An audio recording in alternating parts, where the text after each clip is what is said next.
Bien, el otro costo indirecto es la utilidad. Bueno, tal vez antes de ver lo de la utilidad, ¿no? Lo que está en nuestro apunte, ¿no? Digamos, asunto muy importante, muy interesante sobre las curvas de los costos. La parte conceptual es la siguiente. Recordamos, el costo directo es la obra, es el costo físico de la obra, ¿no? Si yo quisiera hacer la obra en un día, un día necesitaría las 10.000 bolsas de cemento, las 800 horas máquina, ¿no? Los 400 horas hombre, es decir, en un día tendría un tremendo costo, prácticamente toda la obra, ¿no? O sea, si la obra cuesta 1.000.000 de soles, digamos, todo ese costo directo tendría que insumirlo o consumirlo en un solo día, ¿no? Si yo lo hiciera en 2 días, ¿no es cierto? Entonces voy a tener, pues, ¿no?, menores costos directos, ¿no? O sea, por el tiempo y conforme, ¿no? Si mi obra dura 5 meses, ¿no?, mi costo directo pues se va, digamos, a repartir en ese tiempo, ¿no? Nos da esta forma. La curva del costo indirecto, básicamente los gastos generales. Si yo tuviera un solo día de obra, tendría un día de ingeniero, un día de camioneta, un día de luz, un día de agua, un día de teléfonos. Es decir, mis gastos generales serían muy bajitos. Conforme vaya teniendo yo más tiempo, si mi obra dura un mes, voy a tener un mes de ingeniero, un mes de teléfonos, y si mi obra dura pues 6 meses, voy a tener 6 meses de ingeniero, 6 meses de camionetas. Por lo tanto, asume esta forma, ¿no? La teoría de los costos señala pues en los libros de que el punto donde se intersectan estas dos curvas nos da el tiempo óptimo y el costo mínimo, ¿no? Esto no es factible de hacer, ¿no? A nosotros nos contrata, por ejemplo, el gobierno regional y nos dice, no, preparen ustedes el expediente técnico para la obra de rehabilitación de tal cosa, ¿verdad? Nos contratan, como contratan todos los días en el Perú. Bien, ¿qué cosa es lo que sucede? ¿No? Yo gané Miguel Salinas, ¿correcto? Yo Miguel, y empiezo a preparar mi expediente técnico. Tiene costos directos y tiene costos indirectos. Los costos directos son los metrados, los costos indirectos pues son los precios unitarios, ¿cierto?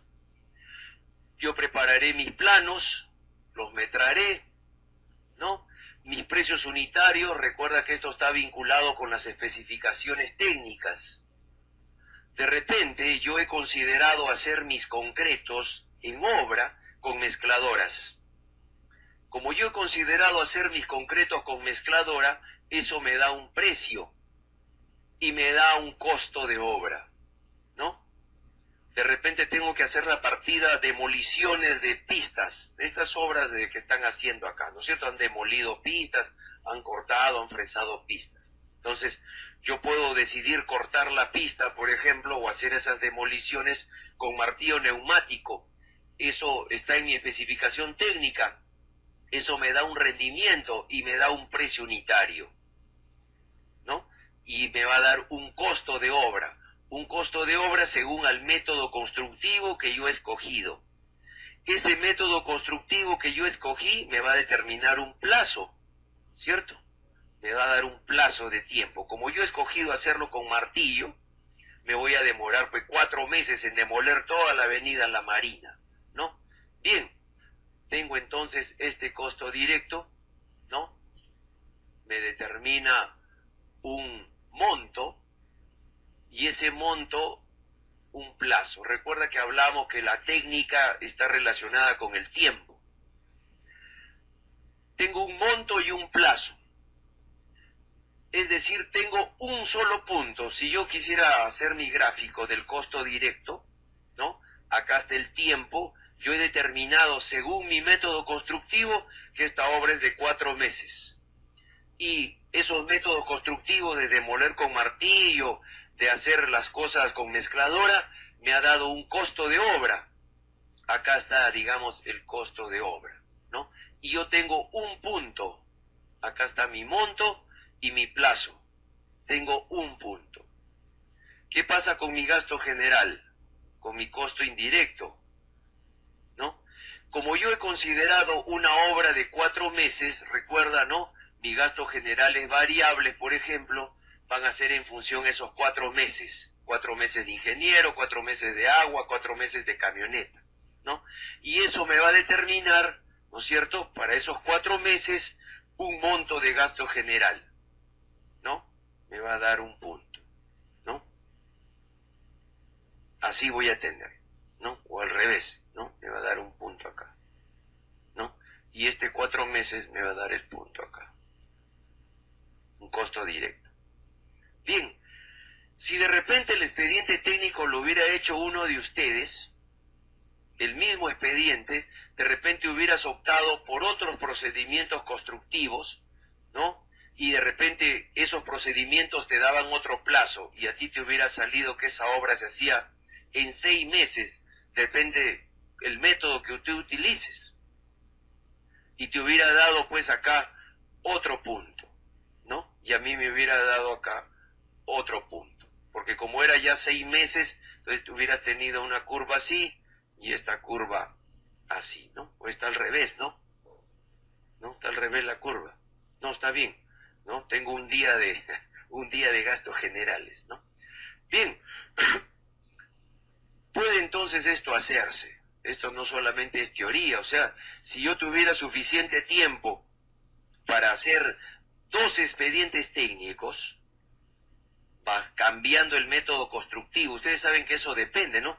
Yo podría hacer una obra con concreto o con acero, ¿no? Una obra de edificación. La puedo hacer con concreto o con madera. Me va a dar diferentes costos. Entonces podría tener, ¿no?, diferentes, digamos, datos. Bueno, basado pues en esto, se entiende de que donde se intersectan esas curvas, me da el tiempo óptimo y el costo mínimo. Si yo pudiera hacer esto, por lo menos 2 expedientes técnicos, 2 diferentes variantes de los costos y demás, podría hacer este ejercicio y decirle a la entidad, ¿no? Mira, el tiempo óptimo que podemos hacer nuestra obra y este es el costo mínimo que nos va a costar nuestra obra. Eso es posible, pero sin embargo implica pues todo un ejercicio de cálculo, ¿no? Tendría que hacer por lo menos 2 expedientes técnicos para tener 2 puntos. La utilidad. Como ya sabemos, en nuestro país la utilidad se fija en forma arbitraria. No hay ninguna metodología matemática. Sabemos que la utilidad es un porcentaje del costo directo, ¿no? Y el tema pues es el porcentaje, ¿no? Ese porcentaje, ¿cuál es?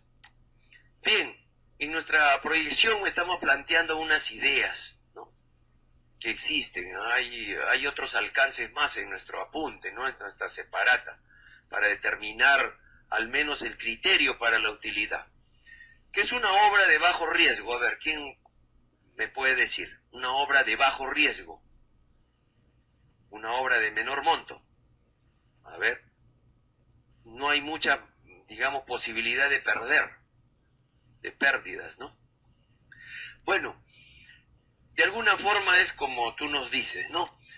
Nosotros entendemos que una obra de bajo riesgo es aquella, por ejemplo, donde se cuenta con personal calificado, ¿no? Es una obra aquí en la ciudad de Lima, por ejemplo, estos que están haciendo de la Marina, de la Petituars, etcétera. Es una obra en Lima. Acá puedes encontrar personal calificado, ¿no? No hay problemas de, digamos, desabastecimiento de materiales por interrupción de vías, ¿no? No que puede caer un huaico y se corta la carretera, ya no llega nada, ¿no? Hay un problema en el expediente técnico, no coinciden los planos, entonces se puede coordinar rápidamente con la entidad o con los consultores, con los proyectistas, ¿no? Estamos acá en Lima, Miraflores, me voy corriendo a la Municipalidad de Lima, etcétera. Podré hacer todo ese tipo de gestiones, ¿no?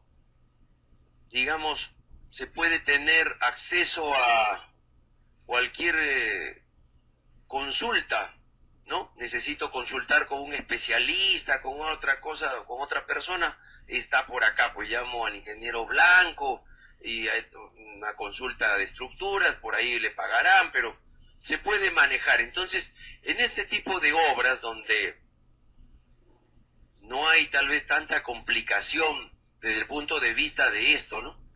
La utilidad se considera que debe ser baja, independientemente de la magnitud, ¿no? Este criterio no depende del monto de la obra. No importa si la obra es de un monto grande o de un monto pequeño, no importa si la obra es a suma alzada o a precios unitarios, no interesa. Lo que va a importar es, digamos, estas condiciones. Y la obra de alto riesgo ya sería, pues, lo contrario a lo que hemos anotado en nuestra pizarra, ¿no? Aquella donde no hay personal calificado, por ejemplo, esas obras que quedan, pues, adentro de nuestro país, ¿no? Donde no hay, pues, obreros, hay campesinos, hay señores de la comunidad, a veces no saben ni tienen una cierta habilidad ni para tirar lampa de peón, porque hasta para tirar lampa tienes que tener cierta técnica, ¿no? Puede haber interrupciones por huaicos o toman la carretera, como estos, por ejemplo, de Tacna, ¿no? ¿Cuántos contratistas en Tacna toda esta semana que no han dejado pasar los carros, ¿no? No habrá pasado, pues, el combustible para sus equipos, no habrá llegado cemento, X cosas, ¿no? Difícil coordinar con la entidad, difícil buscar a alguien que me solucione algo, entonces son obras de alto riesgo. Independientemente, pues, de su magnitud, etcétera, ¿no? Esas obras tendrán que tener utilidades altas. No importa que sea un colegio chiquito, de repente es un colegio chiquito del Foncodes, pero que queda, pues, ahí en la jungla, ¿no? Entonces habrá que considerarle utilidades altas. ¿Cuáles son esos rangos de la utilidad? Ahí sí está el tema más difícil, ¿no? En este tipo de obras de bajo riesgo podríamos estimarlas, ¿no?, en un 5%, y en obras de alto riesgo podríamos estimarlas en un rango del 10%, que es más o menos lo estándar que conocemos. El INFES se ponía al medio, porque el INFES no analizaba este criterio de riesgo. El INFES no le importaba si la obra era en la costa, en la sierra o en la selva, si era en Piura o en Tacna, no les importaba, todo era igual, 7.5% de utilidad. No importaba si el colegio era grande o pequeño, no, eso era de más, pero era así totalmente igual para todo el Perú, ¿no? Lo cual no es razonable, ¿no? Bien, cuando ya hemos terminado de hacer todos estos costos, los costos directos y los costos indirectos, esto de la utilidad, en mi experiencia, les hablo de Miguela, cuando yo ya tenía que terminar mi presupuesto y tenía que fijar la utilidad, yo voy a la entidad y converso con los ingenieros de la entidad y le digo: ingeniero, ¿qué utilidad le podemos considerar a su presupuesto? 10%, yo le sugiero, mire, como es una obra que queda acá en La Puna, yo le sugiero 10. No mucho, póngale 5, pero también voy poquito, ya 7 ya, ¿no? Y así, pues, una forma totalmente cuestionable. Bien, después que hemos hecho todos estos costos, como ustedes saben, ¿no?, los costos directos y los costos indirectos nos van a conformar, pues, el presupuesto, ¿no? Eso ya es el objetivo, ¿no?, saber el presupuesto. En la ley de contrataciones a esto le llaman el valor referencial, ¿no? Le llaman el valor referencial, el monto de la obra, ¿no? incluido IGB también dice, ¿no? Pero eso es el presupuesto, ¿no? Vamos a ponerlo mejor como dice en la ley de contrataciones, para no tener problemas.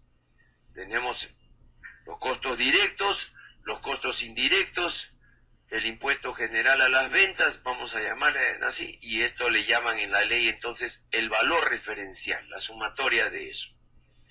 Pero vamos a ver, ¿no?, de que estos presupuestos son de varios tipos.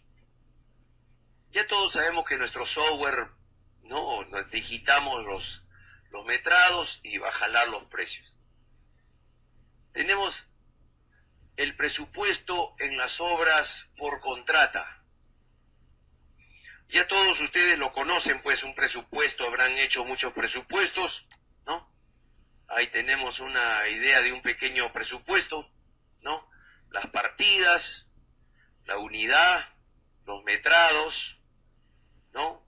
Los precios unitarios y los montos, ¿no? Y los gastos generales, acá está acumulado todos los gastos generales, no están separados en fijos y variables, esto no es bueno, la utilidad, y me da pues el total del presupuesto, ¿no? Bien, un presupuesto de una obra por contrata podría presentarse de esas formas, ¿no? El costo directo, sus gastos generales y su utilidad, es decir, no se distingue entre los gastos generales fijos y variables, no se sabe cuánto es, como acá, por ejemplo, dice gastos generales 12,5, no sabemos cuánto es de cada uno, ¿no? Hay otros que ponen los gastos generales y la utilidad todo junto, peor todavía, no sabemos ni cuánto es cada cosa, y la recomendación es que salga separado, ¿no? El costo directo, los gastos generales, fijos, variables, la utilidad y el IGB. Eso es la recomendación. Recuerda que este dato de los gastos generales se necesita para los pagos de los mayores gastos generales, ¿no? Necesitamos este dato separado, así ya, para no tener problemas, ¿no? Bien, tenemos entonces en términos repetidos de que tienen lo siguiente. Este presupuesto tiene el metrado por sus precios unitarios, más gastos generales fijos, más gastos generales variables, más utilidad y más el IGB. Los presupuestos de las obras por administración directa, ¿no? Los presupuestos de las obras por administración directa, la misma obra, por ejemplo, ¿no? Una pavimentación por contrata tendría esa forma el presupuesto, pero la entidad dice, yo lo voy a hacer, yo mismo voy a hacer la pavimentación, o sea, por administración. Tendríamos el metrado con los precios unitarios. Díganme ustedes, ¿este precio unitario será igual al de acá? No, ¿no es cierto? No va a ser igual. No, ya hemos comentado que estos tienen un costo de la hora hombre menores, ¿no? Solamente tienen el costo de operación, ¿verdad? Los materiales están con IGB, por lo tanto da otra cifra diferente al de allá, ¿no? Más gastos generales fijos. ¿Estos gastos generales fijos serán los mismos de la hora por contrata? ¿Será el mismo? No, porque en una obra por contrata consideramos, por ejemplo, compra de bases, ¿no es cierto? Gastos notariales. En cambio, en una obra por administración, como lo hace la misma entidad, ahí pues qué compra de bases hay. Ahí no hay ningún gasto notarial.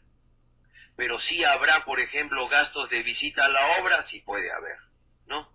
Gastos, por ejemplo, del cartel, si es que pensamos que el cartel se va a retirar cuando acabe la obra, sí, también habrá el cartel. Entonces, existen gastos fijos, pero son diferentes, suelen ser pues menores, ¿no?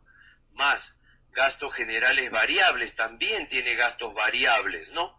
Pero también suelen ser menores. Por ejemplo, díganme ustedes, ¿qué gasto general variable no tiene un presupuesto por administración? Claro, ¿no es cierto? Los costos financieros, ¿no? los costos financieros. Pólizas podría tener eventualmente, ¿no? Pólizas de seguro de obra, pero lo que no tiene son los costos financieros, porque ahí no hay garantía de adelanto directo, adelanto de material, fiel cumplimiento, eso no hay ahí.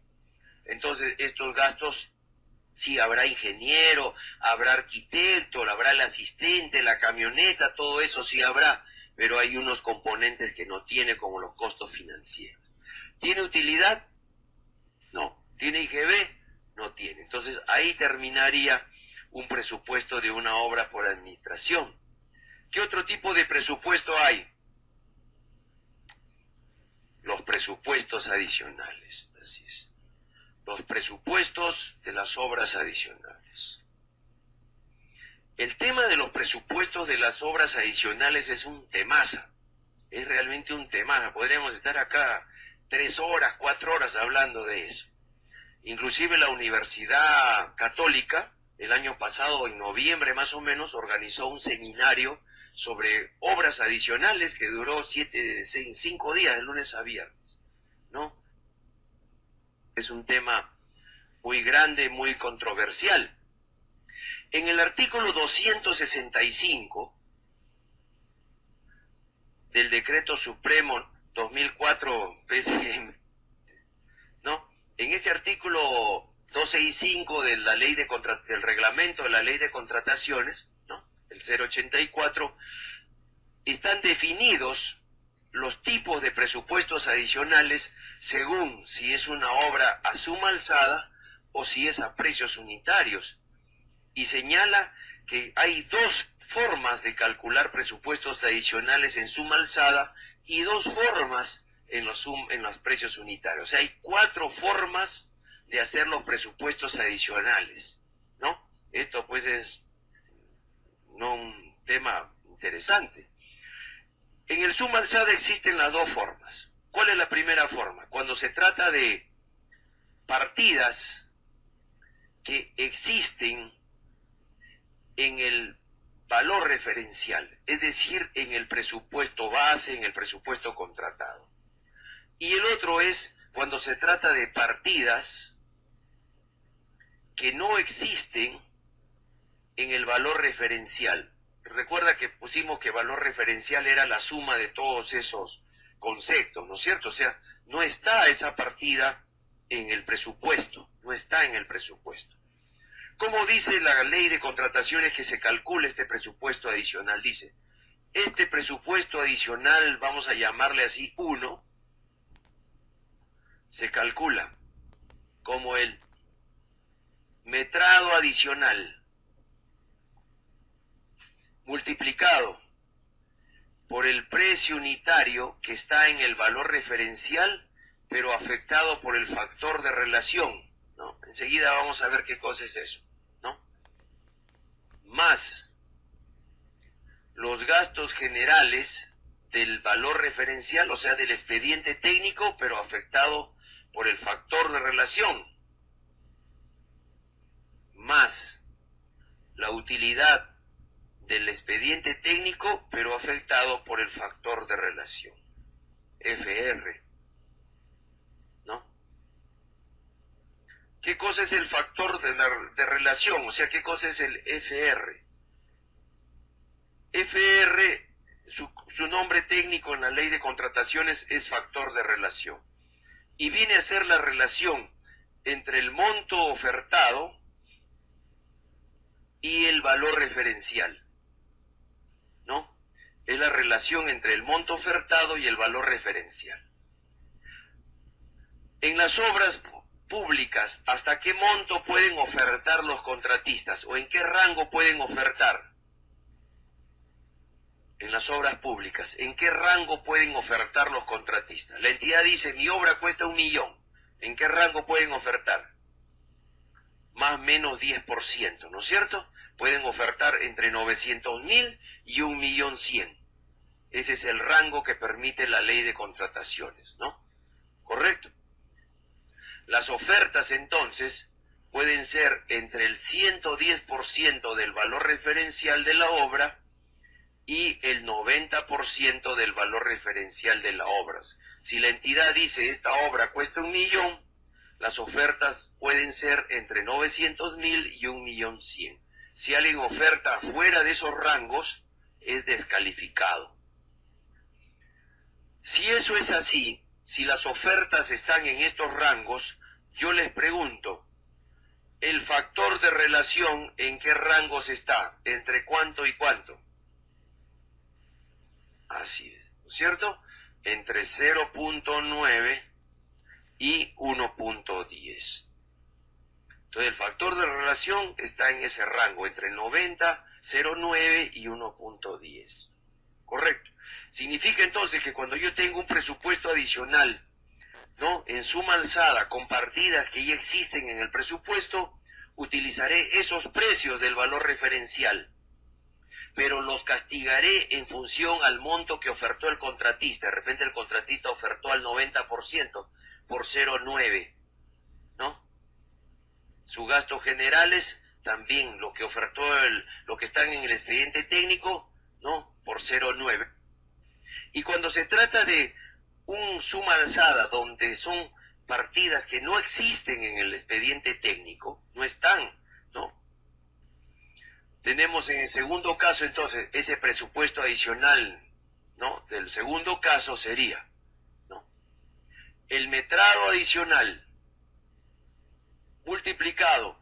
Se trata de una partida que no está en el presupuesto, no existe en el presupuesto, por lo tanto no existe precio. Será entonces el metrado por un precio unitario nuevo, o también le llaman pactado. A eso le vamos a sumar los gastos generales del valor referencial, pero afectados por el factor de relación, más la utilidad del expediente técnico, pero afectado por el factor de relación, ¿no?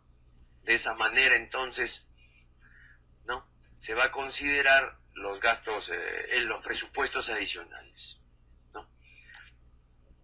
Y cuando se trata de obras a precios unitarios, ¿no?, el artículo 265 también va a señalar dos tipos de fórmulas. Para partidas que existen en el valor referencial y para partidas que no existen en el valor referencial. ¿Esto indica que hay adicionales para pasar? Sí, sin duda ni murmuraciones. Terminamos de hacer esto y hablamos algo de los adicionales, un tema bien bonito, ¿no? Para terminar entonces con estas ideas de que sepan que hay varios tipos de presupuestos. Cuando se trata de una obra a precios unitarios, entonces tenemos, ¿no?, según esta norma, pues, el presupuesto adicional 1 será el metrado adicional multiplicado por el precio unitario que está en la oferta del contratista. Recuerda que estamos diciendo que son partidas que existen, ¿no? Perdón, acá no es valor referencial, Laxus Miguel, partidas que existen en la oferta, ¿sí? ¿No? Partidas que existen en la oferta y partidas que no existen en la oferta, ¿ya? Ahora sí. En el otro caso sí era partidas que existen en el expediente, partidas que no existen en el expediente, ¿no? Siempre en suma alzada se va a trabajar con lo que está en el expediente técnico. Siempre en precios unitarios se va a trabajar con lo que los contratistas ofertaron en la licitación. Bien, tenemos más los gastos generales propios del adicional. Cuidado, no son los gastos generales de la obra principal, ¿no? Recuerda que nosotros pusimos por acá el monto del presupuesto, ¿no? Lo recuerdan, ¿no es cierto? Decíamos que era el metrado por los precios unitarios, más los gastos generales, más la utilidad, más el IGB, ¿no es cierto? Esos gastos generales, ¿no?, del presupuesto de la obra. No son estos, son los gastos generales propios de este adicional. La ley de contrataciones inclusive dice que son de los dos tipos, los gastos generales fijos y los gastos generales variables, pero de ese adicional, de esa obrita, no de esta obrota, de esa obrita. No, cuidado, yo tengo un amigo que, justo estos de la Marina, estos que están trabajando en la Marina, me fueron a preguntar eso. Estaban tramitando su adicional de precios unitarios con los gastos generales de aquí. Así lo estaba tramitando. De milagro, de suerte, es un amigo, un colega de muchos años, por ahí fue a la oficina y me dijo, Miguel, estoy tramitando un adicional, así, me explicó, le digo, no, está mal, es con los gastos propios del adicional, más la utilidad de la oferta del contratista, ¿no? Lo que ofertó, cuando la entidad dijo que la utilidad era 10%, él ofertó 5%, ¿no? Ahorita un amigo que está haciendo una obra también de la PEC, ¿no? La utilidad del expediente era 10, él ha ofertado 2%, una echadaza así se ha metido, para ganar la obra, ¿no? Y ahora está llorando porque le han negado su ampliación de plazo, y encima parece que va a salir con una multa, pero que... Y partidas que no existen, ¿no? El metrado adicional con los precios unitarios nuevos o pactados, SNP es nuevos o pactados, más los gastos generales propios del adicional. Nuevamente reitera la ley de contrataciones. Los gastos generales propios del adicional más la utilidad de la oferta. De esa manera dice la ley de contrataciones que se calculan los presupuestos adicionales. Esto está en la ley de contrataciones, ¿cierto? Está escrito en el artículo 12, no tenemos dudas, así se hace, así lo hacemos. Pero sobre los presupuestos deductivos, sobre esto no hay norma. No hay norma, nadie ha escrito nada sobre los presupuestos deductivos, ni la Contraloría de la República, ni la Ley de Contrataciones. Entonces, hablemos un poquito de los presupuestos deductivos, porque estos presupuestos se van hasta arbitrajes. Fíjate, este tema de los deductivos, de los presupuestos, se van a arbitrar. Es tan carece de norma que las entidades lo aplican y los contratistas lo cuestionan, se van a arbitrajes y los árbitros estudian y se pronuncian. ¿Qué tenemos, por ejemplo? ¿No? Yo tengo así. Tengo mi presupuesto de obra, ¿no? Vamos a ponernos así algo, un presupuestito chiquito, ¿ya? 100 metros cúbicos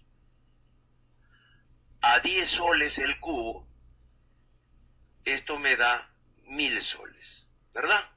1000 soles. Un presupuesto, una partida. Más sus gastos generales, digamos que son 10% de 1000 soles, los gastos generales, ¿no? Lo voy a separar incluso, mejor.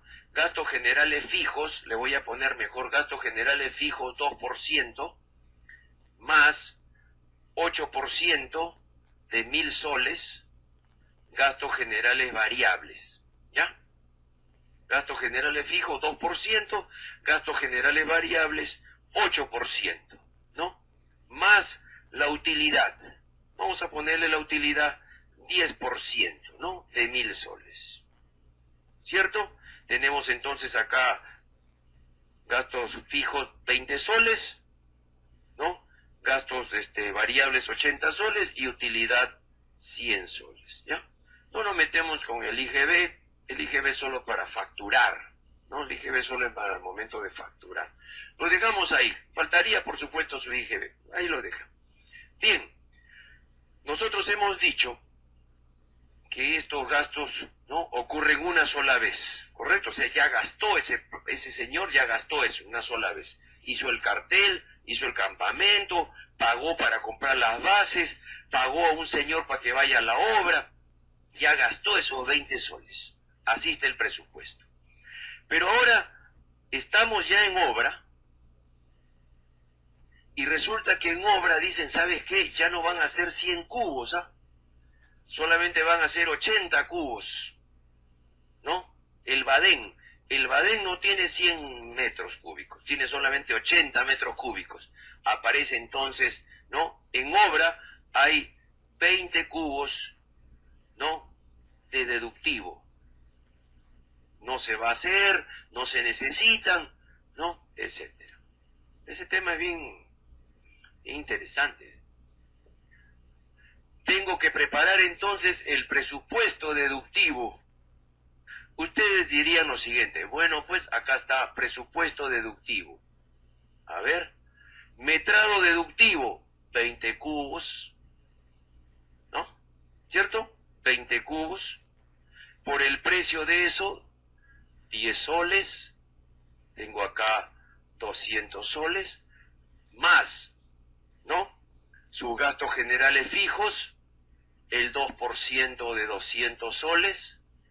Más sus gastos generales variables, el 8% de 200 soles, más el 10% de utilidad de 200 soles, ¿no? Acá yo tengo, pues, ¿no?, 16 y acá es 20. ¿Sí? ¿Está bien? Mi presupuesto deductivo, entonces, si yo sumo todo eso, tengo pues 240 soles, ¿verdad? 240 soles de deductivo. Y yo lo tramitaría y diría: a este contratista hay que hacerle un presupuesto deductivo de 240 soles. O sea, ¿cuánto nos sale su presupuesto contractual? 1.200, ¿no? ¿Sí? 1.200 es mi presupuesto de la obra. Podría ser 120.000, 1.200.000, ¿no? Ese es el número. Y dicen que tengo que hacerle un deductivo de 240, puede ser 24.000, 240.000, cualquier número. Y así lo tramitamos. Así se tramitan los deductivos. Pero viene el contratista y dice: un momentito, hay un error. ¿Cuál es el error? Ellos dicen que es un error, ¿ah?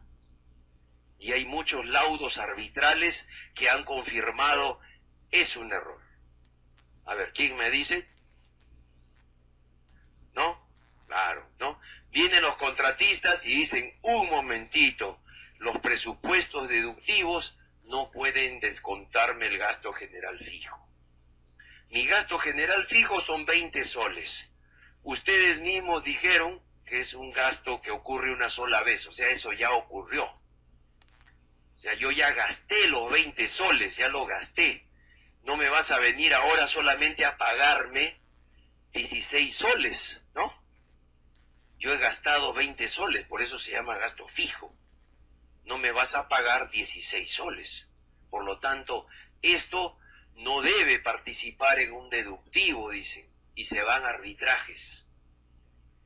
Los contratistas que saben, yo he tramitado en este año como 4 deductivos a mi contratista, tremendos, ¿sabes? De 50.000, 70.000, he hecho 3 deductivos a mi contratista, todos con gastos generales fijos.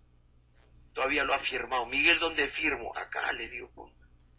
Pero bueno, ¿no? Ese es un tema bien cuestionable, ¿no? Los contratistas, pues, creo que con razón dicen: no me puedes quitar mis gastos generales fijos. Por lo tanto, aparece una variante. El presupuesto deductivo solamente tendría costo directo, gastos variables y utilidad, ¿no? Es una cosa bastante extraña, ¿no? Pero así está reclamando los contratistas. Pero hay otros contratistas todavía que reclaman más. Y dice: el gasto general variable tampoco debe descontarme. ¿Quién me dice la razón? ¿Por qué los contratistas también dicen: ya te gané el gasto general fijo, te gané? Eso lo gasté, no me puedes descontar. 20 soles he gastado, no me puedes pagar 16. Sí, creo que tiene la razón. Pero él también dice: un momentito, tú me tienes que pagar mis 80 mangos, ¿ah? No me puedes descontar 16. ¿Por qué dicen eso? ¿No? Así es, ¿no? Efectivamente, ¿qué cosa es el gasto general variable? Lo dijimos, ustedes lo saben. Son aquellos que están directamente relacionados con el tiempo, ¿cierto? Con el tiempo de duración de la obra, ¿no? Los gastos variables son los directamente relacionados con el tiempo de duración de la obra. Díganme ustedes, ¿se ha reducido el tiempo de duración de la obra? por un deductivo. No. Los deductivos simplemente no se hizo, pues no es cierto, no se hizo. Entonces no se ha reducido el tiempo, entonces los contratistas cada vez andan pensando más, pues los contratistas, ¿no? Entonces dicen, si esto es un gasto variable, un gasto continuo y no ha cambiado el tiempo, ¿por qué me vas a... Págame mis 80 mangos, ya ha surgido la nuevo reclamo. Este reclamo es más fresco, este es más antiguo. Ahora ellos dicen, también me tienes que pagar todos mis gastos generales variables. Acaba de haber un laudo arbitral, yo he estado por ahí asesorando en algo, ¿no? Al contratista y hemos ganado a la entidad, a un proyecto especial, que nos devuelvan los gastos fijos y los gastos variables, que nos habían mochado en el deductivo, ¿no? Así es.